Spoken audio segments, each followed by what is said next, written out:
बहुत बड़ी शख्सियत जिसने पाकिस्तान में लोगों के दिलों में राज किया और उसने बड़ी एक अनमिट कहानी छोड़ी। और मैं ये भी बताऊं कि उन्होंने नफ्सियात के कुछ जो असूल थे उनको साबित करके दिखाया। बिस्मिल्लाहिर्रहमानिर्रहीम। अजीम नामा से अजीम और रहमान सदीकी अर्ज कर रहा हूँ। हर कब्र की एक कहानी है अजीम, मट्टी के ढेर को खामोश न समझो। ये जनाब कब्रिस्तान है, देख लें। दुनिया का हर रास्ता कब्रिस्तान की तरफ जाता है, तो ये दुरुस्त है। तो ये जोहर टाउन का कब्रिस्तान, शमशानी कब्रिस्तान, तो हमारे वालिद साहब की यहाँ कब्र है। वैसे हमारे भाई नदीमुर रहमान की भी कब्र है, वालदा की भी है और अजीजों की भी है। तो ये वालिद साहब जलीलुर रहमान सदीकी साहब का, यहाँ मैं आता हूँ फातिहा पढ़ने। जब मैं फातिहा यहाँ पे पढ़ने के लिए आता हूँ, मेरी नजर सामने आमतौर पे पड़ती है कब्र पे, एक ऐसी शख्सियत की कब्र जिसने 40 साल लोगों के दिलों पे राज किया। लोगों ने उन्हें बहुत देखा और उनकी बहुत का कद तो इतना नहीं था, लेकिन उनकी बड़ी कदावर शख्सियत थी। और जहाँ जहाँ उर्दू बोलने वाले थे लोग, उर्दू या पंजाबी समझने वाले, वो उन्हें जानते थे, उनको देखते थे। उनकी कब्र मुझे सामने नजर आती थी और मैं फातिहा भी पढ़ता था, तो उनके बारे में सोचो विचार बहुत किया करता था। बहुत सारी चीजें उनसे समझी और सीखी। आज जनाब मैंने सोचा कि आज आप उस शख्सियत की कब्र पे भी मैं लिए चलूंगा और उनके बारे में एक और अंदाज में आपको बताऊंगा कि वो असल में उनकी शख्सियत अहम क्यों थी, मैंने उनसे क्या सीखा। तो आए जनाब चलते हैं उनकी कब्र। इनके बारे में मैंने पढ़ा, किसी और एंगल से पढ़ा, फिर मैंने कहा कि आप तक भी ये बात पहुंचाई जाए। अजीम नामा की तवज्जुह, बहुत बड़ी शख्सियत जिसने पाकिस्तान में लोगों के दिलों में राज किया और उसने बड़ी एक अनमिट कहानी छोड़ी। और मैं ये भी बताऊं कि उन्होंने नफ्सियात के कुछ जो असूल थे उनको साबित करके दिखाया। अल्लाह इनकी बख्शिश करे। ये हैं मोहम्मद सईद खान रंगीला, अदाकार रंगीला, कॉमेडियन, जिनका नाम सुनते ही लोग हंसने लगते, जिन्होंने कम से कम 40 साल फिल्म इंडस्ट्री पे राज किया, लोगों के दिलों पे राज किया। तो आज वो शख्सियत जिन्होंने 40 साल रोशनी की चकाचौंध में, शोहरत की चकाचौंध में गुजारे, दौलत की चकाचौंध में गुजारे, और जहां भी ये जाते थे लोगों के हजूम जमा होते थे। तो ये जनाब मोहम्मद सईद खान रंगीला और जनाब शहनशाह मज़ा रंगीला। अच्छा जनाब, अब रंगीला जो हैं, मोहम्मद सईद खान रंगीला, इनके बारे में मैं आपको जो है ना बताऊंगा। असल चीजें जो है ना वो जो समझने वाली हैं, सारी वीडियो देखिएगा, आपको इस वीडियो से चंद चीजें वाजे हो जाएंगी, बड़ी अहम चीजें वाजे हो जाएंगी। जो इनका खानदान था अफगानिस्तान का, और इनके वालिद साहब जो थे एक इमाम मस्जिद थे। तो 1927 में रंगीला जो है ना जी वहीं पैदा, पाराचनार। तो इन्होंने उस खुली आबो हवा में परवरिश पाई। अब रंगीला, वहां से उनको शौक हुआ बॉडी बिल्डिंग का, पहलवानी का। रंगीला एक बॉडी बिल्डर बन गए और बॉडी बिल्डिंग के मुकाबलों में हिस्सा लेने लगे। फिर रंगीला होते होते लाहौर आए और लाहौर में इन्होंने जनाब पेंटिंग सीख ली, आर्टिस्ट बन गए। ये 1956 की बात है, 55 की, उस जमाने में। और उसके बाद बहुत बात था, जो अदाकार थे उनकी बहुत बड़ी बड़ी तस्वीर बनाई जाती, और वो तस्वीर जो है ना बहुत बड़ी बड़ी तस्वीर सिनेमा घरों में लगाई जाती थी, जो चौक थे उनमें लगाई जाती थी, लोगों को अट्रैक्ट करने के लिए। अदाकार रंगीला उसमें जनाब महारत था, और यूं उनका फिल्म इंडस्ट्री से नाता हुआ रंगीला का, सब लोगों को जानने लगे। अब ये अहम नुक्ता है कि रंगीला जो है फिल्म इंडस्ट्री में किस तरह आए कि ये जो बॉडी बिल्डिंग के मुकाबलों में जब हिस्सा लेते थे, बड़ा अच्छा इनका जिस्म था, ये पोज बनाया करते थे। लेकिन ये देखते थे, जब भी ये जाते थे, लोग इनके पोज देखने के बजाय, इनके एंगल देखने के बजाय इनका चेहरा देखते ही हंसने लगे। अब रंगीला जो है जब पैसे लेने के लिए जाते थे ना, किसी फिल्म साज के पास, किसी हिदायतकार के पास, किसी सिनेमा ओनर के पास या कहीं, तो वो जनाब इसको देख के हंसने लगते थे, रंगीला का चेहरा देख के हंसने लगते। अब ये देखें नौजवान के लिए कितनी उनकी अना को ठेस लगती है कि लोग उसको देख के हंसने लगे। अब रंगीला का क्या हाल हुआ, इसको रंगीला ने बाद में बताया भी। अब रंगीला इसके बारे में बड़े गमगीन होते थे, सोचते थे, तन्हाइयों में बड़े उदास रहते थे। तो वो एक साइंस की थ्योरी, नफ्सियात की एक थ्योरी, उस पर रंगीला ने अमल करके दिखाया। वो थ्योरी क्या है कि अपनी कमजोरी को ताकत बना लें, अपनी कमजोरी को ताकत बना लें। सो रंगीला ने सोचा कि मेरी ये कमजोरी है कि लोग मुझे देख के हंसते हैं, मेरे चेहरे को देख के हंसते हैं। उसने कहा अब मैं इनको हंसाऊंगा। सो रंगीला ने उसी वक्त फैसला कर लिया कि अब मैं अपनी इस कमजोरी को अपनी ताकत बनाऊंगा। और रंगीला ने फिर क्या किया, हदायतकार, फिल्म सारे उनके वाकफ थे, उन्होंने उनसे ख्वाहिश का इजहार किया कि मैं जनाब जो है ना जी फिल्म इंडस्ट्री में काम करूंगा। फिल्म साजों ने कहा हाँ कर सकते हो, तुम हंसा सकते हो लोग। रंगीला ने कहा हाँ मैं कॉमेडियन बनूंगा, मैं हंसाऊंगा। 1958 में रंगीला को एक फिल्म में किरदार मिला, जट्टी फिल्म थी, वो पंजाबी मिला, छोटा सा किरदार था, लेकिन लोगों ने उनको महसूस करना शुरू कर। 1964 में गहरा दाग एक फिल्म थी, उसमें उनको ज्यादा रोल मिल गया, बड़ा किरदार मिल गया। उस जमाने में हज़ीम कादरी एक राइटर थे। हाँ ये मैं आपको बता दूं, उस जमाने में मुनव्वर ज़रीफ के भाई, और मुनव्वर ज़रीफ जल्दी ही शहनशाह ज़राफ़त कहला। तो हज़ीम कादरी ने सबसे पहले रंगीला में ये टैलेंट देखा और उन्होंने सोचा कि इनकी जोड़ी बनाई जाए। चनाचे मुनव्वर ज़रीफ और रंगीला की जोड़ी बनी।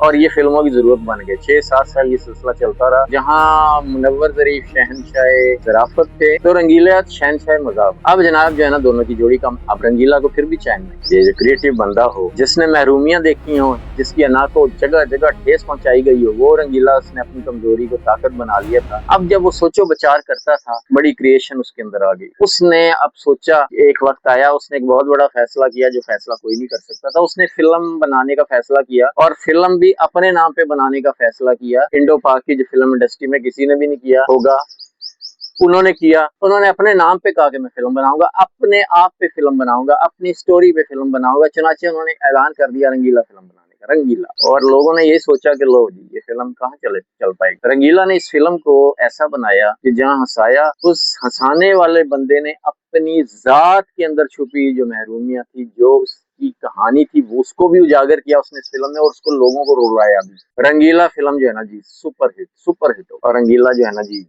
आसमानों पे पहुंच गए शोहरत के। सफर यहीं नहीं रुका, रंगीला ने फिर 2 रंगीला फिल्म बनाई, वो भी सुपर हिट हो। रंगीला ने फिर दिया और तूफान फिल्म बनाई, सुपर हिट फिल्म। यानी रंगीला ने जो फिल्में भी बनाई, वो जनाब क्या हुआ, सुपर हिट फिल्में हो गई। रंगीला ने अपने नाम से बनाई, अपनी कहानी लोगों तक पहुंचाई, और ये था कि वो सिर्फ लोगों को हंसा सकते, रंगीला ने रुलाया भी लोगों को। अब इस शख्स ने कमजोरी को ताकत बनाया, और उस ताकत के जरिए फिर देखें वो कहां तक पहुंचे। अब रंगीला की एक शख्सियत ऐसी है कि जो ना हिंदुस्तान की फिल्म इंडस्ट्री में होगी, ना पाकिस्तान इंडस्ट्री में। अभी तक रंगीला ने फिल्मी गाने भी लिखे, अपनी फिल्मों के गाने भी खुद लिखे, नगमा निगार, फिल्म की स्टोरी भी खुद लिखी, स्टोरी राइटर बने, हदायतकार भी खुद ही बने, फिल्म साज भी खुद बने, अदाकारी भी खुद की, डिस्ट्रीब्यूटर भी खुद बने, फिल्म की मौसीकी भी खुद ही दी। यानी ये जितने भी फिल्म के शोबे थे, वो सारे के सारे रंगीला ने खुद इख्तियार कर लिए। और रंगीला जो है ना जी, शोहरत की बुलंदियों पे पहुंच गए। आधी सदी से भी ज्यादा का ये किस्सा है कि उस जमाने में अकमल, कमाल, हाँ कमाल का जहाँ जिक्र आया, अदाकार कमाल भी कमाल के इंसान थे, बड़े पढ़े लिखे इंसान थे, और नसीरुद्दीन शाह के वो रिश्तेदार भी थे। अदाकार जो कमाल थे ना जी, उन्होंने भी कमाल किया। उन्होंने जो भी फिल्म बनाई, जैसे रंगीला ने जो भी फिल्में बनाई, वो कमर्शियल नहीं, आउट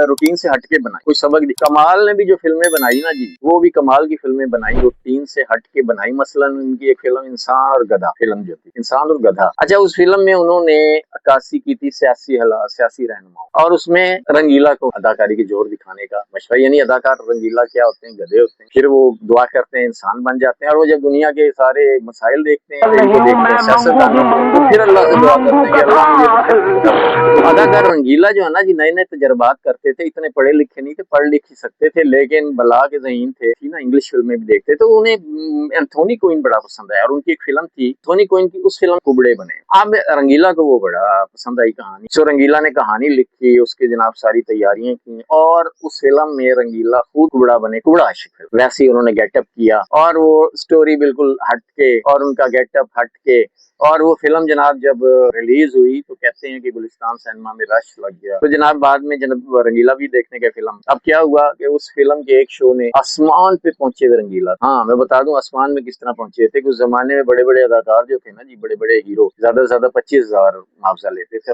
रंगीला को उस जमाने में 2.5 लाख रुपए, 2.5 लाख उस जमाने, इतनी बुलंदियों पे पहुंचा हुआ था रंगीला। वो फिल्म कुबड़ा आशिक के बाद रंगीला जो है ना जी, उनकी शोहरत के आसमान से फिर जमीन पे आगे गिरे, फिल्म फ्लॉप हो गई, और रंगीला फिर जमीन पे। अब क्या होता कि रंगीला मर जाते, जैसे कि बहुत सारे अदाकार हैं जिन्होंने शोहरत के बाद जब जवाल आया कबूल नहीं किया, मर गए, जैसे अदाकार वहीद मुराद को देख। अब रंगीला पे जब जवाल आया, रंगीला को भी चाहिए था मर जाए, लेकिन रंगीला ने इस कमजोरी को फिर अपनी ताकत बनाई। लेकिन रंगीला ने फिर मेहनत की, फिल्म आई अमानत, और वो अमानत फिल्म भी सुपर हिट हुई। रंगीला फिर अपने मुकाम पे वापस आ। रंगीला जो है 48 साल उन्होंने फिल्म इंडस्ट्री में काम किया, 600-700 फिल्मों में काम किया, और वो अपने नक्श ऐसे छोड़ गए हैं कि वो अब रंगीला जहां भी मजाक का जिक्र होगा ना, तो वहां रंगीला का, और रंगीला की तस्वीर आ जाती, चेहरा सामने जो आ जाता है। रंगीला को भी आखिर दुनिया से जाना पड़ा। 68 ईयर्स, 68 साल इनकी उम्र हुई, और 2005 ये तारीख वफात यहाँ भी लिखी हुई है इनकी, 24 मई 2005 में इनका इंतकाल हुआ रंगीला का। लेकिन रंगीला अनमिट नकूच छोड़ गए। जहाँ भी मजाक का जिक्र होगा, रंगीला का जिक्र होगा, और जहाँ भी हंसी मजाक की बात होगी, वहाँ रंगीला की बात होगी। अल्लाह पाक इनको गरीक रहमत करे। तो इनसे देखें, इस कहानी से हमें यही सबक मिलता है ना जी, कि आप अपनी कमजोरी को अगर ताकत बना ले तो फिर आप आगे बढ़ सकते हैं। अगर आप कहें कि मैं कमजोर, मेरा ये मसला है, फिर क्या करेंगे,